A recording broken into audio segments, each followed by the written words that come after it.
시간입니다. 오늘은 이제 성령 하나님에 대해서 함께 교리문답을 하도록 하겠습니다. 성령 하나님은 누구십니까? 첫째, 시작. 성령 하나님은 성부와 성자와 함께 영원히 존재하시는 삼위일체 하나님이십니다. 둘째, 성령 하나님은 하나님의 영으로 창조와 구원의 역사에 함께 일하시는 살아계신 하나님이십니다. 셋째, 성령 하나님은 인격을 가지신 하나님으로서 지식과 뜻과 감정을 가지고 말씀하시고 인도하시는 하나님이십니다. 넷째, 성령 하나님은 거짓이 없으시고 변함이 없으신 하나님으로서 스스로 존재하시고 모든 곳에 충만하게 계시는 하나님이십니다. 아멘. 하나님의 말씀 보겠습니다. 오늘 우리에게 주신 하나님의 말씀은 마태복음 1장 29절과 로마서 10장 9절 말씀입니다. 우리 한 목소리로 함께 읽으실 때 주님의 음성 들으시기 바랍니다. 함께 읽겠습니다. 하나님의 말씀입니다. 시작. 아들을 낳으니 이름을 예수라 하라. 이는 그가 자기 백성을 그들의 죄에서 구원할 자이시니라 하니라. 아멘.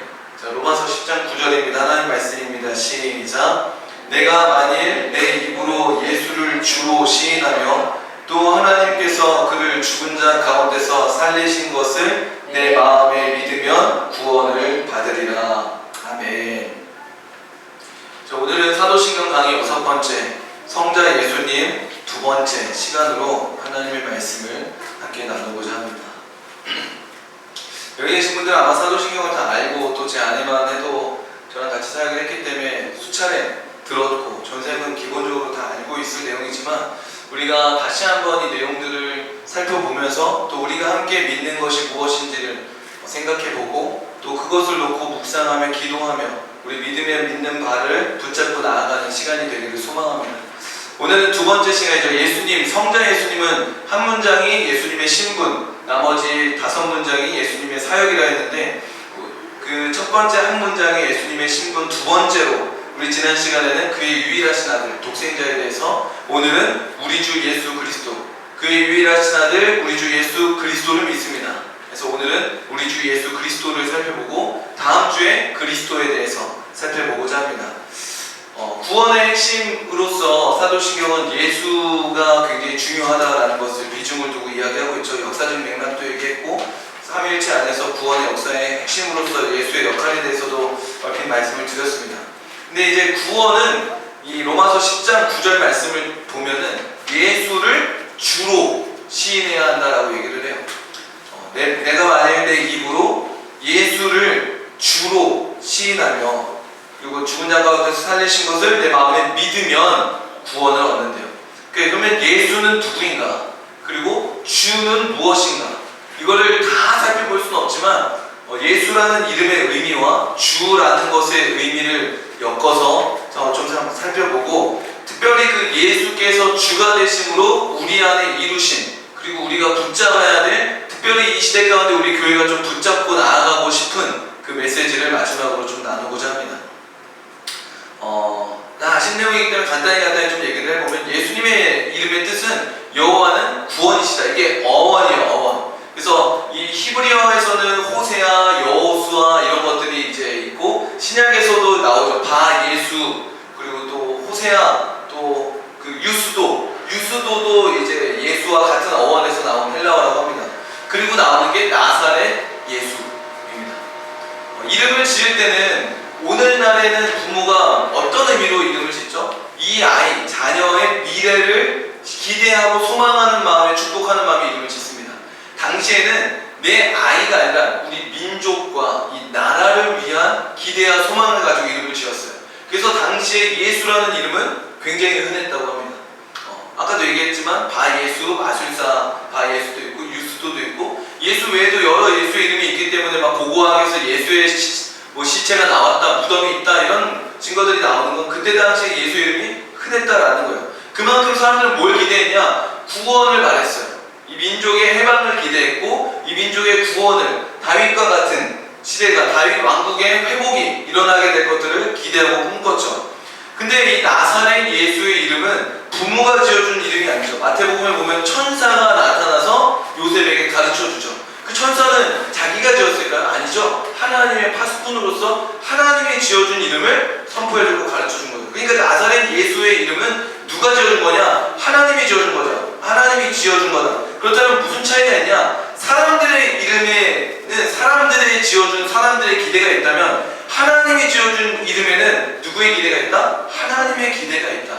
그 나사렛 예수, 그 예수의 이름에는 하나님의 꿈이 담겨져 있는 거예요. 그 예수의 이름을 천사가 같이 얘기해 줍니다. 그게 무엇이었죠? 자기 백성을 죄에서 구원할 자다. 이는 그가 자기 백성을 그들의 죄에서 구원할 자이신가. 그 이름의 뜻을 설명해 줍니다.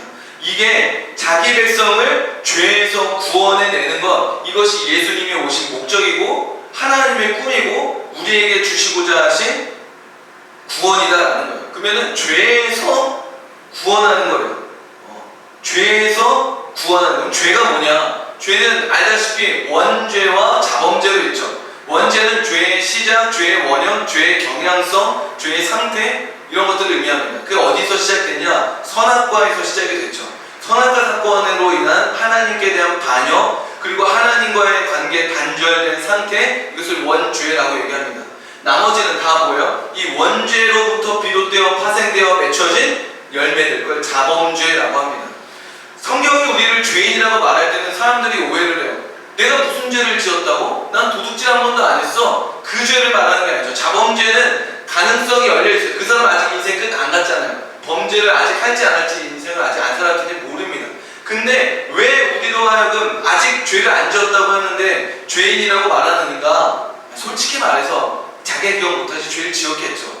근데 여튼 안 지었다 하더라도 성경이 고발하고 있는 죄는 하나님을 부인하고 하나님을 떠나서 스스로 하나님 노릇하며 내가 선악의 기준이 되어 내가 주인이 되어 살아가겠노라라는 상태, 이것이 하나님과의 끊어진 상태요 심판받을 수밖에 없는 상태다라는 것으로서 죄인이다라고 우리를 고발하고 있는 거예요. 그렇다면 죄로부터 구원이라는 건 뭐예요? 스스로 자기가 하나님 노릇하며 선악의 기준이라고 하고 스스로 살아가고 있는 상태, 그 죄로부터 건져내서 다시 원래 하나님과 화목한 상태, 하나님은 우리 하나님이 되고 나는 하나님의 백성이 되는, 다시 하나님께 선악의 기준을 올려드리고 그분의 뜻에 따라 이 나라 만물들을 통치하고 다스리는 그 원래의 모습으로 돌아가는 것, 그게 바로 예수의 이름에 담겨진 하나님의 꿈, 하나님의 구원 내용이다라는 겁니다. 그리고 이것이 예수님이 우리의 주가 되려 하신 이유예요. 주라고 하는 헬라어는 퀴리오스라고 합니다. 퀴리오스, 따라해볼까요? 퀴리오스. 이거는 구약에 또 어디서 사용됐었냐면, 구약에 하나님은 야훼, 엘샤다이, 엘로힘 다 있지만 읽지 못했어요. 엘로힘 이런 걸 읽었을 수 있지만 그것도 나중엔 안 읽었다고 해요. 하나님의 이름 망령되게 부를 수 없기 때문에. 그걸 써야 될 때, 필사해야 될 때쯤 되면은 서기관들을 기록하는 사람들이 다 가가지고 목욕을 하고 옷을 하얀색으로 깨끗하게 입고 적는데 뭐라 정리하다 이렇게 아도나이, 주라는 뜻이에요. 아도나이. 그 아도나이라고 쓴 그 글자들을 이제 헬라어로 번역할 때 뭐를 갖고 왔냐? 퀴리오스, 주님, 주인, 주라는 뜻을 가져온 거예요. 근데 이게 나중에 왜 문제가 되느냐? 이 주라고 하는 용어를 독차지한 인물이 한 명 등장하게 됩니다. 로마 황제 중에 네로 황제인 거예요. 원래 황제들은 죽고 나서 신격화하거든요. 근데 이 네로 황제는 살아생전에 내가 신이다라고 자기를 신격화시킨 거예요. 그리고 나서 이제 뭘 말하느냐? 나로 말미암아 생명과 평화와 부와 권력과 안정을 누리게 될 거다 라고 이야기하며, 나를 떠나서는 이것들을 누릴 수 없을 거다 라고 하며 무엇을 요청해요? 무엇을 명령해요? 황제 숭배를 명령하게 되는 거예요. 자, 근데 이제 그 퀴리오스라고 하는 단어를 기독교인들은 누구한테 쓰는 거예요? 황제가 자기에게 독차지시킨 그 퀴리오스라는 단어를 예수께 쓰고 있는 거예요. 그래서 이제 핍박과 박해를 받겠죠. 자, 그러면 그리스도인들이 예수를 주라고 불렀다는 것은 이 세상을 쥐락펴락할 만한 권력과 부와 명예와 힘과 능력을 가진 그 사람보다 누가 높은 분이다? 예수님이 높은 분이다. 그 말은 뭐냐? 삼위일체 하나님이다 라는 것까지 고백을 하고 있는 거죠. 두 번째로는 황제가 우리에게 평화와 안정 안정과 생명을 주는 게 아니다라고 말하고 있는 거예요. 우리 예수를 믿는 자들은 누구로부터 임하는 평화와 안식과 생명과 안정을 누리며 살아갑니까? 예수님으로부터 진실된 평화와 안정과 생명이 주어진다라는 것을 믿죠. 그렇기 때문에 그들은 뭘 한 거예요? 예수님이 주인이다라고 고백을 하는 거예요. 사실 로마 사람들 다 알고 있었어요. 그 로마의 평화는 피비린내 나는 평화였다라는 것을 알고 있었어요. 자기들이 수많은 사람들의 시체를 딛고 서 있다는 걸 알고 있었어요. 그래서 황제 숭배를 한 거예요. 이게 무슨 말이냐면 자기들이 황제 숭배하지 않는 순간 그 깔려있는 시체가 될 것을 그들은 너무나 잘 알고 있었어요. 죽임당할 것을 알고 있었어요. 자기들이 누리는 이 평화가 얼마나 제한되어 있는지 알고 있었어요. 근데 달랐던 한 사람이 있는 거예요. 예수님이셨던 거예요. 로마 황제는 사람들의 피를 흘리며 세운 나라요, 평화요, 생명이지만 예수님은 자기 피를 흘리며 주시는 평화요, 생명이었다라는 거예요. 거기서 완전히 다른 거예요. 그래서 예수님이 주시는 평화와 생명이 참된 평화와 생명이다. 예수님도 말씀하셨죠. 내가 길이요 진리요 생명이다 라고 말씀하셨습니다. 그렇기 때문에 그것을 믿었던 예수를 따르는 그리스도인들은 예수를 주로 고백하기를 포기할 수가 없었던 거예요. 오늘날의 우리의 퀴리오스는 무엇일까요? 팍스로만 바꾸면 팍스 모테나 뭐라 하죠? 모네타, 팍스 모네타, 팍스 또 뭐였지? 빅토리아. 돈으로부터 평화와 안식이 임하고 승리로부터 평화와 안식, 생명이 주어진다. 그것을 믿기에 내가 돈과 성공을 주인으로 고백하는 이 판이 피비린내 나는 걸 알면서도 거기에 들어가서 살아가죠. 거기서 내가 버림당해도 또 그 싸움의 자리로 들어가서 소망을 갖고 돈을 위해, 성공을 위해 살아가죠. 왜 그럴까? 다른 길을 못 보는 거예요. 다른 길이 없는 거예요. 다른 방법이 없는 거예요. 그렇기 때문에 뭐 해줘야 돼요? 전해줘야 됩니다. 자, 제자들은 그러면 예수를 왜 주라고 불렀을까요? 첫 번째는 부활을 믿었기 때문이에요. 로마서 14장 9절에 보면 이렇게 되어 있어요. 다시 이 일을 위하여 그리스도께서 죽었다가 다시 살아나셨으니 곧 죽은 자와 산 자의 주가 되려 하시리라. 아멘. 피아노 치러 오셨는데 그냥 가시네요. 부활과 주대심의 차이, 연관을 아시나요? 생각해보면은 십자가 사건은 누구의 업적이라고 할 수 있을까요? 이 세상의 악함과 사단의 업적이에요.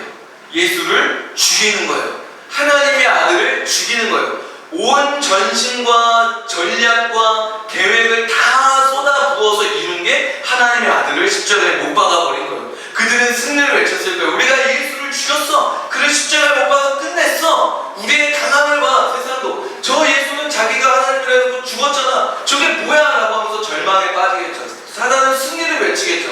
그거를 정말 핑거스냅으로 이 건틀렛, 인피니스톤 건틀렛으로 이 세상을 이렇게 뒤집어버렸던 타노스처럼 그냥 툭 바꿔버렸던 사건이 뭐냐? 부활이에요. 사단의 모든 에너지와 힘과 악함을 쏟아부어서 이룬 예수를 죽인 그 사건을 정말 한 큐에, 단숨에 슝 바꿔버린 그 전능함의 격차가 느껴지시나요? 그 부활을 통해 뭘 보여준 거예요? 잽이 안 되는 차원의 클래스. 해봐 어디까지 할 수 있어? 해봐 그래? 하고 툭 바꿔버리는 거예요. 감히 넘볼 수 없는 격차가 드러난 거죠. 그걸 통해 예수가 뭐라고 보여지는 거예요? 드러내신 거예요. 예수가 산자와 죽은 자의 주가 되신다라는 것을 나타낸 사건인 것입니다. 그래서 예수님의 죽음과 부활은 또한 이거 한번 나가보시겠어요? 가시네.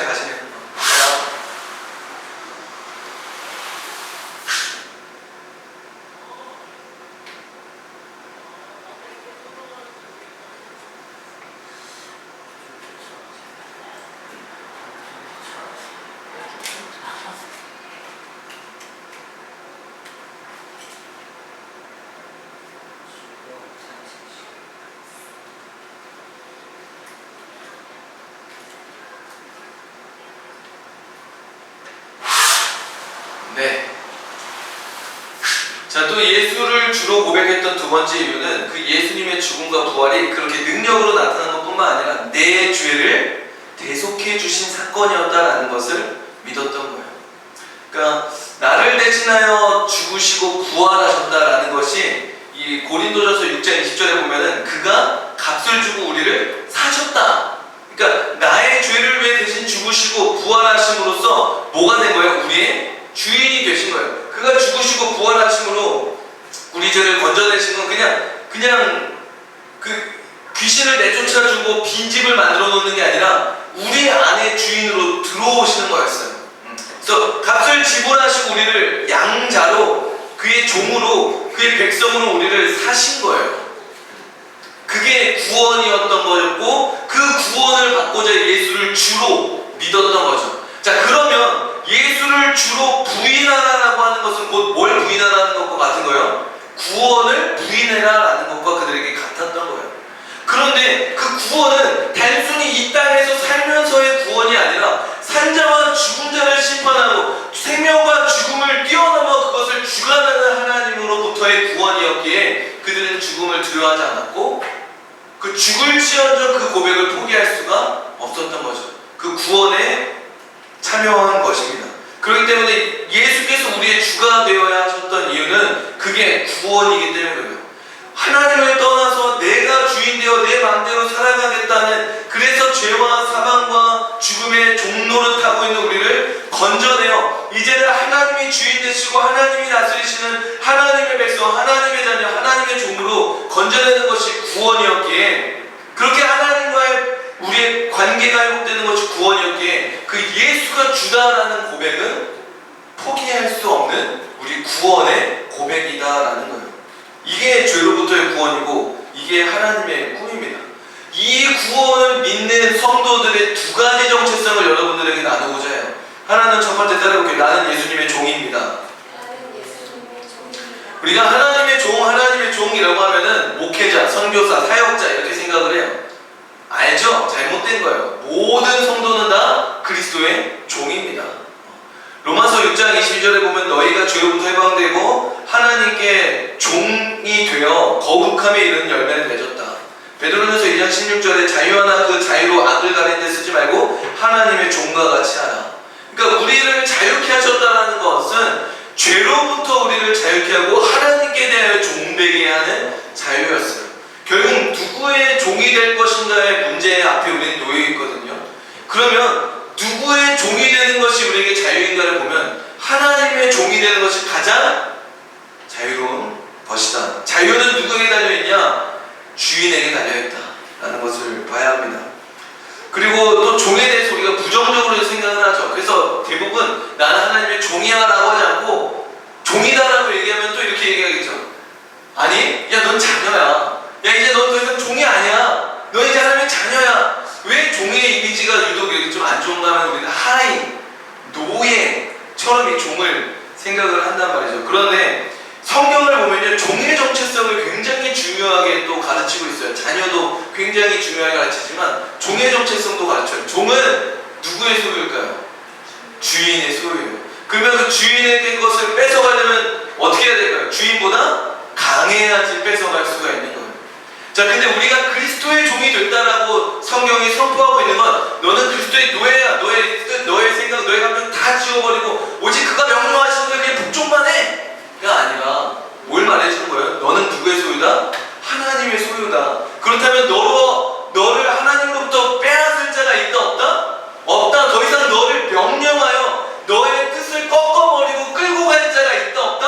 없다. 너가 내어주지 않는 한, 너가 손잡아주지 않는 한 너는 끌려다닐 수 있다 없다? 없다. 그리스도로부터 끊을 수 있다 없다? 없다. 그러니 입시는 가능한 거예요? 안 가능한 거예요? 안 가능한 거예요. 내가 믿음을 붙잡고 있으면 입시는 불가능한 거예요. 다른 경우의 수를 우리는 생각해야 되는 거예요. 그가 안 믿었거나 교회는 다녔지만 그가 예수를 주로 안 고백했거나 예수를 주로 고백했지만 그 순간에 내가 그 마귀를 붙잡고 따라가고 있다거나, 그러나 내가 예수를 믿고 예수가 내 주가 되시고 성령이 내 안에 주로 임해 있는데 성령을 거고 우리를 끌고 갈 자는 아무도 없다는 거예요. 내가 성령을 거역하고 마귀의 손을 잡았을지언정 그럴 수는 없다라는 거예요. 그렇기 때문에 우리가 무엇을 꼭 기억해야 됩니까? 나는 예수님의 종이다. 자, 우리 빛이 예수님의 뭐다? 나는 예수님의 종이다. 종은 또 무엇이다? 예수님의 소유다. 예수님의 뭐다? 소유다. 그럼 예수님으로부터 빼앗을 자가 있다 없다? 없다. 그 누구도 빛을 명령할 수 있다 없다? 없다. 오직 예수님이 빛의 주인이요 사모님과 전사님 저의 주인이다라는 것을 우리가 붙잡고 살아야 한다라는 거예요. 근데 또 하나의 정체성이 있어요. 그게 뭐냐면 우리입니다. 우리. 따라해볼까요? 나는 예수님 안에서 우리입니다. 다시 한번. 나는 예수님 안에서 우리입니다. 예수님이 주가 되심으로써 이루신 게 있어요. 제가 말하고 싶은 포인트가 여기 있습니다. 우리가 이루어졌다는 거예요. 그전에는요, 각기 소견에 오른 대로 자기가 하나님이에요. 다 각자 도생이에요. 다 자기가 주인이에요. 자기가 그 최고 높은 자리에 올라가려고 늘 경쟁하고 씨름하고 싸우죠. 그런데 딱 한 분 주가 딱 생기는 순간 나머지 다 뭐가 됐어요? 우리인 거예요. 우리. 그래서 사도신경이 이렇게 고백하죠. 우리 주 예수 그리스도. 우리의 주 예수 그리스도라는 거예요. 바꿔볼까요? 주 예수 그리스도 안에서 우리는 뭐라는 거예요? 우리라는 거예요. 우리. 그 우리를 이루신 의미를 좀 생각해보면 첫 번째는 내가 주인이 되려는 순간이 언제일 것 같아요? 내가 주인이 되려는 마음이 발동하는 때, 불편할 때죠. 선생님 강조하는 생존의 문제가 걸렸을 때, 배고플 때, 불편할 때, 나를 긁으려 할 때, 나를 공격할 때, 그럴 때 우리는 내가 주인이 되려는 마음들이 발동하기 시작해요.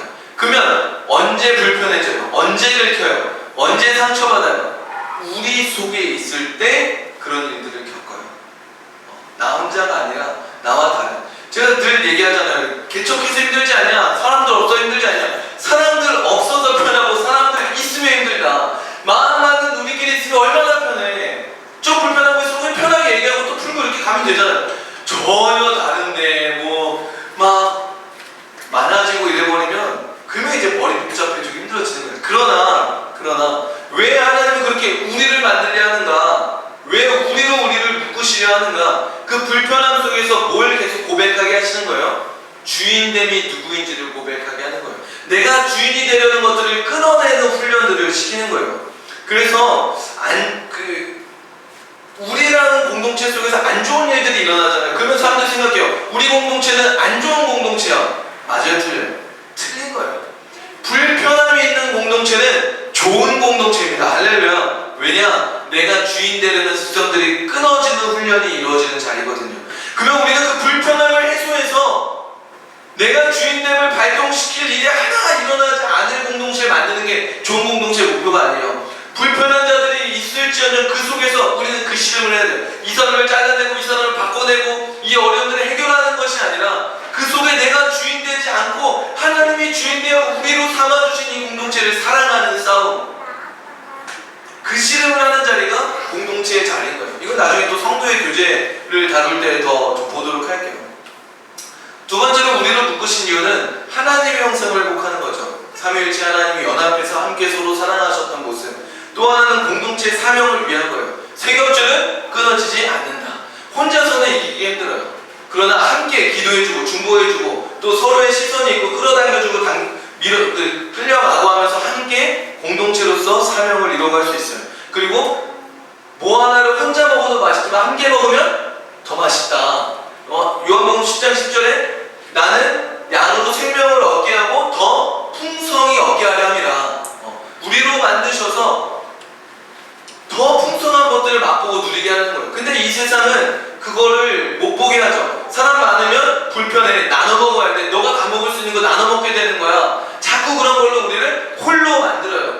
홀로 만들면서 하나님이 주신 축복들을 제한시키고 끊어내게 만들죠. 그리고 마지막 또 네 번째가 선교적 사명이에요. 우리라고 했잖아요. 우리. 여기에는 뭐가 있냐면 여전히 우리가 되어야 될 잠재적 구원받을 성도들이 포함되어 있다는 거예요. 우리라고 하면 단순히 우리가 아니라 하나님이 꿈꾸는 우리는 요한계시록 7장 우리가 붙잡고 있는 말씀, 각 나라와 족속과 백성과 방언 민족에서 수많은 아무도 셀 수 없는 수많은 무리가 나오게 된 우리예요. 그 우리. 요 우리가 아니라. 우리가 그 우주적인 우리를 생각한다면 우리는 뭘 바라보고 있어야 되는 거예요? 선교를 바라보고 있어야 되는 거예요. 잠재적 성도들을 향한 사랑의 태도들을 준비하고 있어야 돼요. 저는 교회에 들어온 사람한테 실수하는 일은 별로 없는 것 같아요. 근데 교회 밖에서 특별히 교회를 다니지 않는 사람들, 특별히 전화 상담 오는 사람들에게 저는 그리스도인으로서 우리로 대하지 못하는 모습이 너무나 많아요. 또 서비스 자리에 가서 뭔가 서비스를 제대로 해주지 않는다고 했을 때, 내가 돈을 지불했는데 그거에 응당 맞는 대우를 해주지 않았을 때, 그때 분노가 오르고 사랑이 아닌 처벌을 행하려 할 때가 참 많은 것 같아요. 그러나 우리는 무엇을 생각해야 되냐면 우리라고 하는 그 개념을 좀 바라볼 필요가 있습니다. 그리고 또 우리가 이 공동체를 이루잖아요. 이 공동체를 이루어서 보여줘야 될 게 있는 거예요. 세상과 다르게 살아가고 있는 우리가 있다. 그게 가능하다. 그래서 율법에도 나와요. 두세 사람, 2명 이상이어야지 증인의 역할을 하거든요. 그거는 영향력을 보여주는 거예요. 영향력.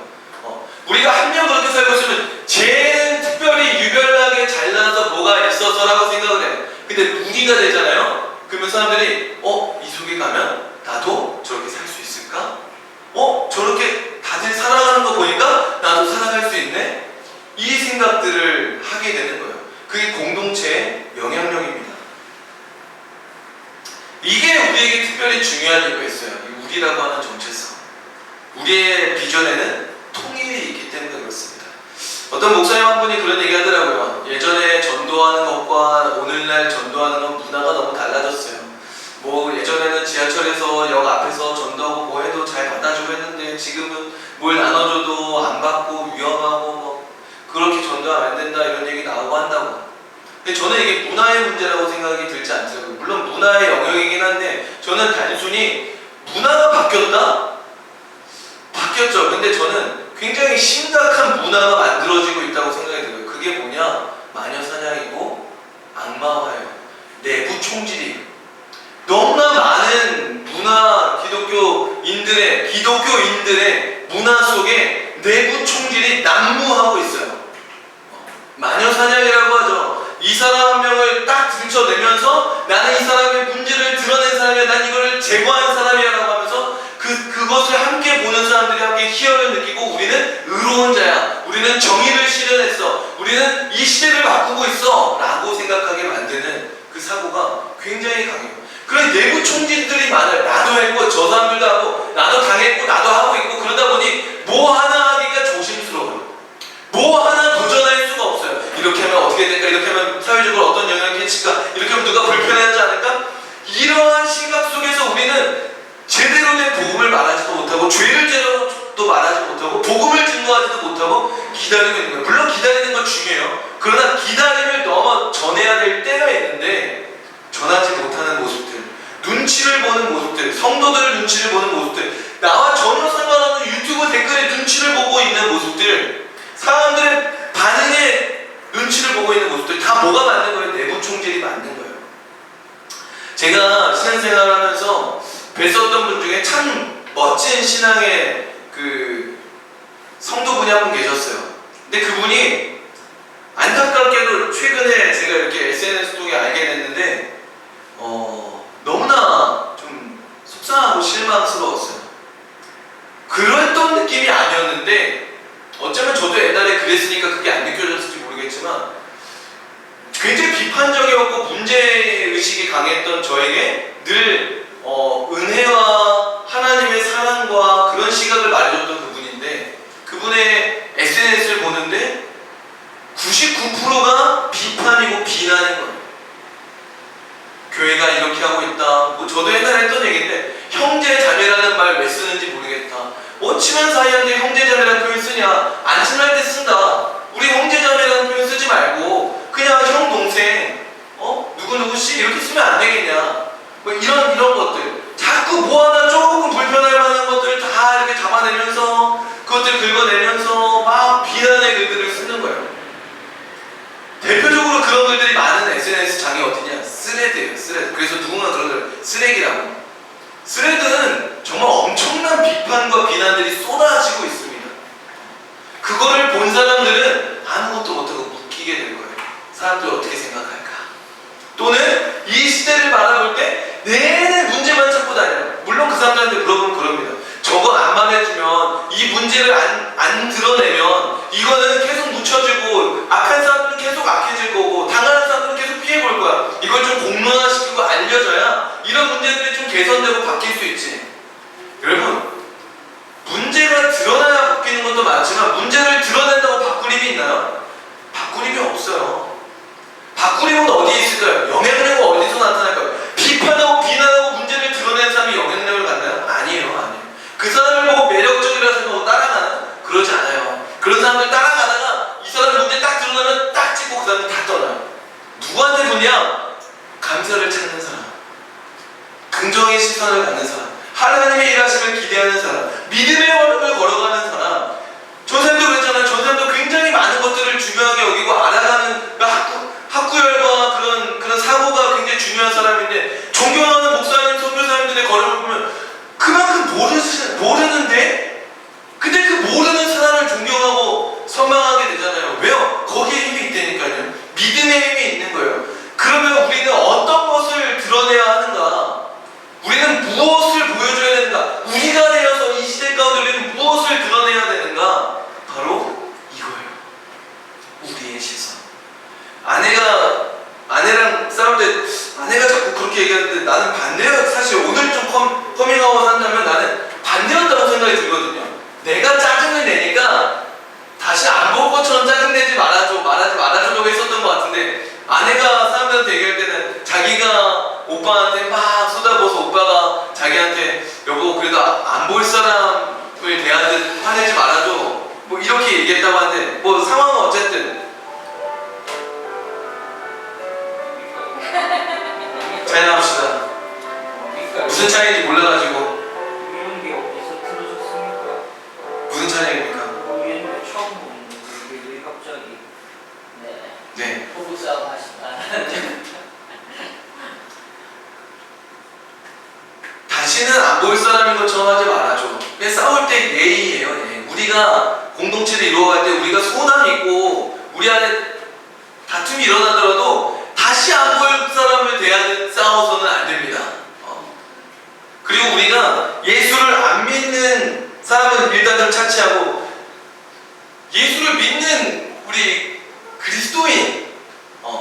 그리스도인들을 대할 때 우리라는 시선을 좀 우리가 가졌으면 좋겠어요. 우리. 내가 정수한테 뭘 얘기하고 정수가 나한테 뭘 얘기하고 또 사모님이 저한테 얘기하고 내가 사모님한테 얘기하고 할 때 우리가 관계가 있으면 서운한 거, 좀 아쉬운 거, 속상한 거 얘기할 때 조심해요. 그리고 참아요. 그리고 기도해요. 그리고 지혜를 구해요. 그리고 조심스럽게 꺼내요. 그게 성경적으로 나와 있는 게 뭐냐면, 먼저 두 사람이 가서 얘기해. 안 되면 공동체 리더랑 같이 가. 안 되면은 교회가 실의를 해. 이렇게 단계적으로 있는 것처럼 그게 뭐 하는 거예요? 최대한 조심해주는 거예요. 그 사람과 관계가 끊어지지 않도록. 근데 우리는 그리스도인이라고 하는 우리라는 공동체를 놓치고 내가 모르는 사람이라고 해가지고 저 목사, 이 목사, 김 목사, 박 목사, 우 목사, 뭐 그냥 목사라고 다칭하면서 비난과 비판들을 막 하고, 어떤 사람 저런 사람 이런 사람들을 데려다가 그리스도인들의 잘못됨들을 드러내고, 그래서는 안 된다라는 거예요. 자, 이렇게 얘기하면 우리는 이런 생각들을 해요. 그러면 잘못된 것도 다 포용해줘야 돼?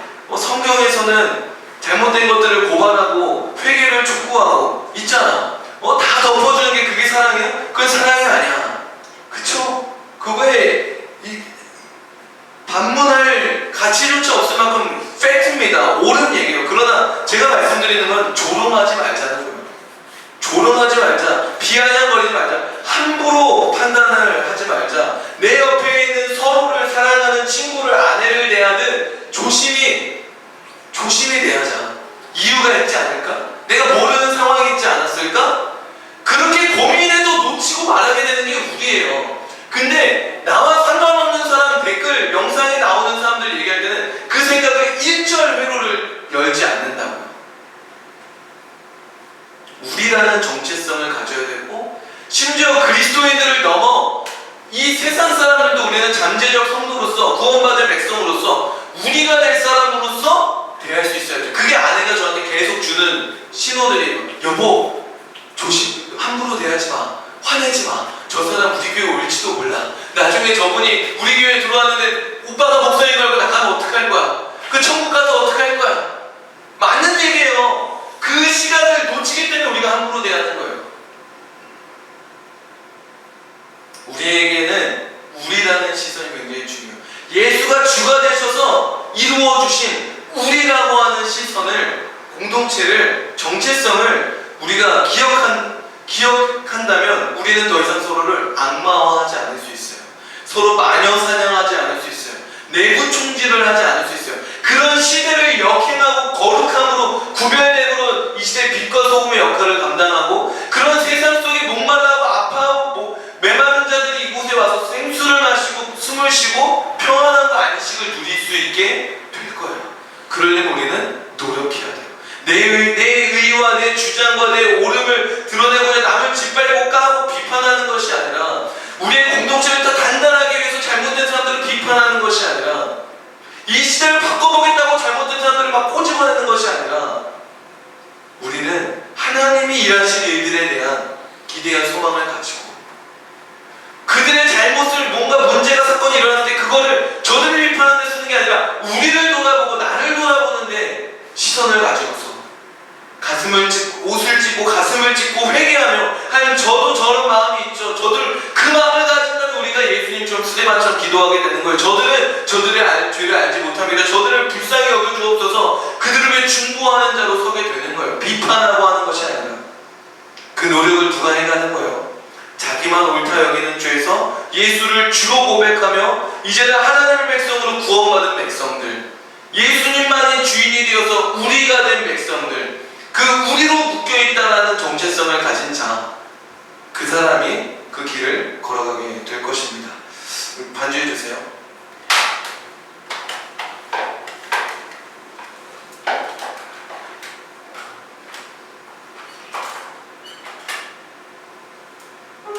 자, 우리 비치도 이제 자리 나와주시기 바랍니다. 성찬할 거니까 비치도 나와주세요. 들리죠? 네.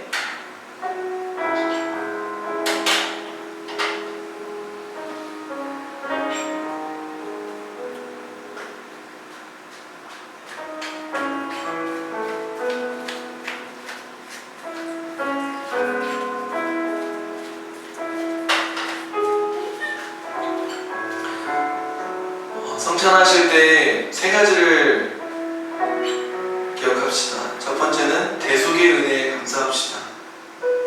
내 삶의 주인은 이제 예수님입니다. 예수님이 이제 자기 핏값으로 나를 사셨습니다. 내 안에는 그리스도께서 사십니다. 아멘이십니까? 아멘. 그리고 두 번째는 다시 오실 신랑을 기다리는 신부입니다. 그래서 우리가 등불이 아닌 기름을 준비하는 자가 됩시다.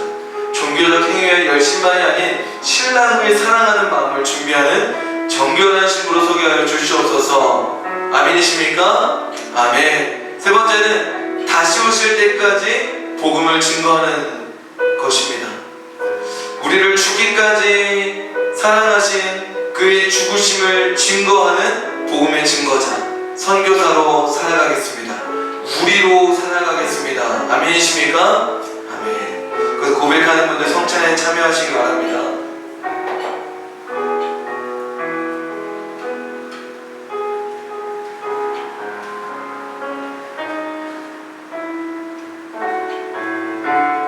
이제는 이 잔이, 이 빵이 빛의 죄를 위해 대신 죽으신 예수님의 몸임을 믿으십니까? 이 포도주스가 빛의 죄를 위해 죽으신 예수님의 보혈임을 믿으십니까? 이것을 먹고 마실 때 빛이 마음에 예수님이 사시고 예수님이 빛의 주인 되심을 믿으십니까? 아멘.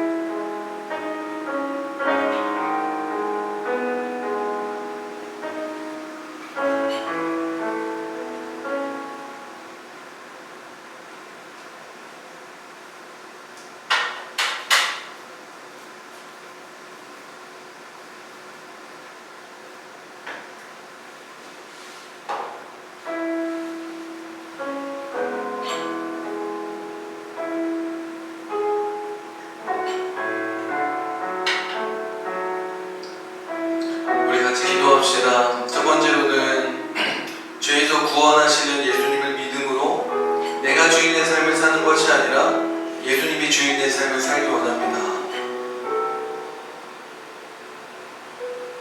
그리고 두 번째로는 그렇게 예수님이 주인된 우리가 더 이상 서로 내부 총질하고 마녀 사냥하고 악마화하는 일을 멈추고 정말 예수님이 머리 대신 한 몸, 한 형제, 한 자매로서 이 우리가 회복되게 하여 주시옵소서 기도해 주시고, 세 번째로는 세상 속에 살아가고 있는 잠정적 성도들을 바라보면서 우리가 그들도 믿음으로 우리로서 대할 수 있는 사랑의 마음을 우리 안에 부어주시옵소서. 이 세 가지 기도 제목을 놓고 내 삶의 주인은 예수님입니다. 우리가 서로를 겨냥하고 정죄하고 판단하는 것이 아니라 우리로서 사랑하게 하여 주옵소서. 그리고 더 나아가 세상 속에 아직 예수를 믿지 않지만 잠정적으로 향후에 예수님을 믿게 될 자로서, 형제가 될 자들로서, 자매가 될 자들로서 우리가 사랑으로 그들을 대할 수 있는 사랑의 마음을 우리 안에 부어주시옵소서. 이렇게 마지막으로 함께 합심하며 기도하도록 하겠습니다. 기도하겠습니다.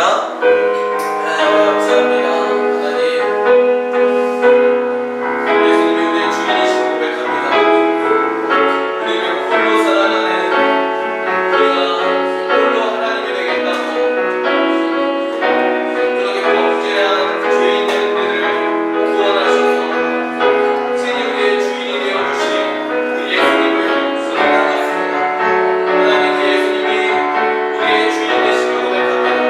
오늘 이 빵과 주스를 먹고 마시면서 예수님이 내 안에 계시고 내 안에 살아 계시고 나의 주인 되심을 고백합니다. 내 뜻대로 살지 않게 하여 주시옵소서. 내 의도에 충명하며 살지 않게 하여 주옵소서.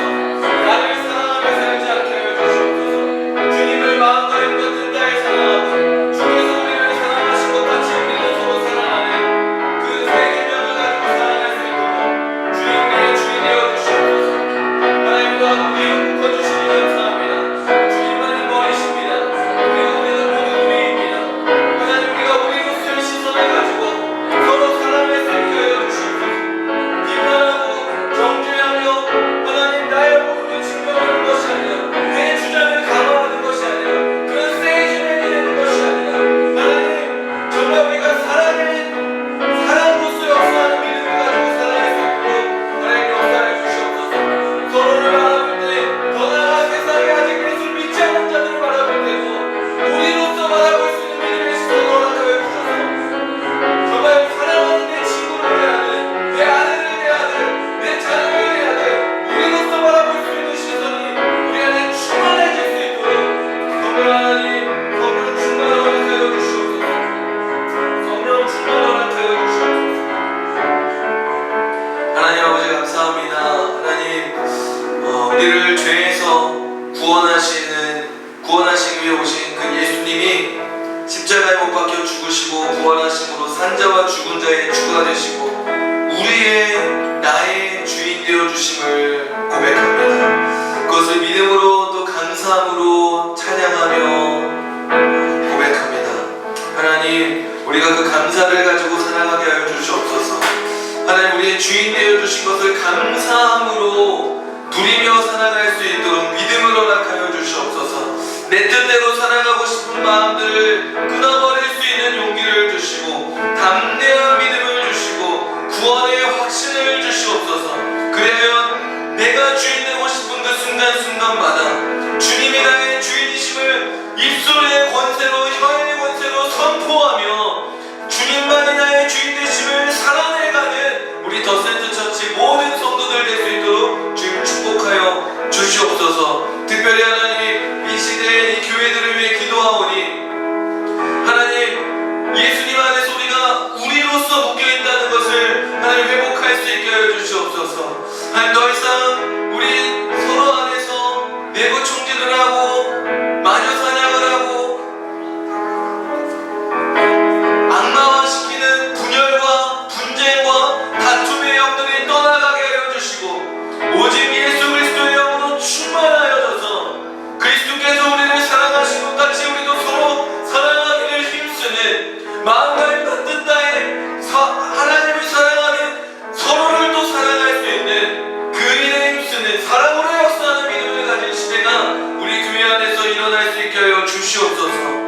하나님, 그리하여 정말 통일 세대를 준비하고 통일 시대를 준비하는 우리 더센트 처치가 되길 소망합니다.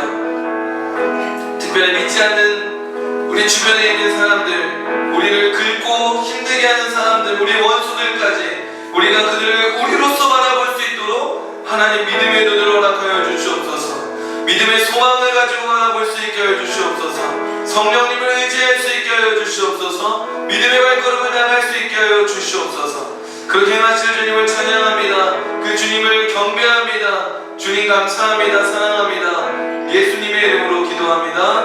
아멘. 축도로 예배를 마치겠습니다. 이제는 우리 주 예수 그리스도의 은혜와 하나님 아버지의 크신 사랑하심과 성령 하나님의 가망없는 교통하심이 우리를 죄에서 구원하기 위하여 십자가에 못 박혀 죽으시고 부활하심으로 산자와 죽은 자의 주가 되시는 그 예수님을 믿음으로 이제는 우리가 우리로 묶여있음을 기억하고 예수님의 종으로서 우리로서 서로 사랑하며 통일시대를 열어가는 삶을 살아가겠노라고 고백하고 결단하는 우리 사랑하는 더센트 처치 모든 성도들 머리 위에 이제로부터 영원토록 함께하여 주시기를 간절히 축원하옵나이다. 아멘.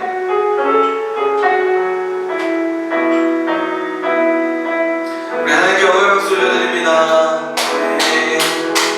자, 광고입니다. 매주 예배 시작 때 환영을 잘해주시니까 환영은 넘어가도록 하고요. 다음 주 대표기도는 양정서 전도사님이십니다. 8월 15일 광복 80주년 기념 통일 컨퍼런스는 교회에서 10시에 출발해서 남양주 마석 이안 아파트에 비치를 내려놓고 저희는 여의도 순복음교회 가서 11시 40분에 식사를 한 후 12시 40분부터 있을 찬양을 드리고 1시부터 이제 개회 예배로 통일 컨퍼런스 사역이 시작됩니다. 5시에 맞춰주고 돌아와서 마석집에서 같이 저녁을 먹고 귀감하도록 하겠습니다. 8월 24일과 31일은 더센트 플레이스에서 예배가 없습니다. 24일은 9시 반에 출발해서 DMZ 미드바르교회로 갈 거고요. 31일은 9시에 출발해서 28사단 대명교회에서 예배를 드리게 됩니다. 자세한 내용은 홈페이지를 참고해 주시기 바랍니다. 이번 8월달 어린 예배는 군부대 초청 예배로 인해 다음 주 8월 17일로 변경합니다. 이날은 어린이 주일이면서 동시에 광복 주일로 드립니다. 드레스 코드가 있어요. 아래는 블랙, 위에는 화이트입니다. 그리고 태극기를 어떤 모양으로든 가지고 오십시오. 그래서 함께 광복을 기념하며 기억하며 또 말씀을 듣고 또 하나님을 찬양하는 시간 갖도록 하겠습니다. 자, 여기까지만 보고요. 우리 같이 구호를 좀 읽어볼게요. 자, 시작! 보내진 자리에서 보내신 이를 기억하며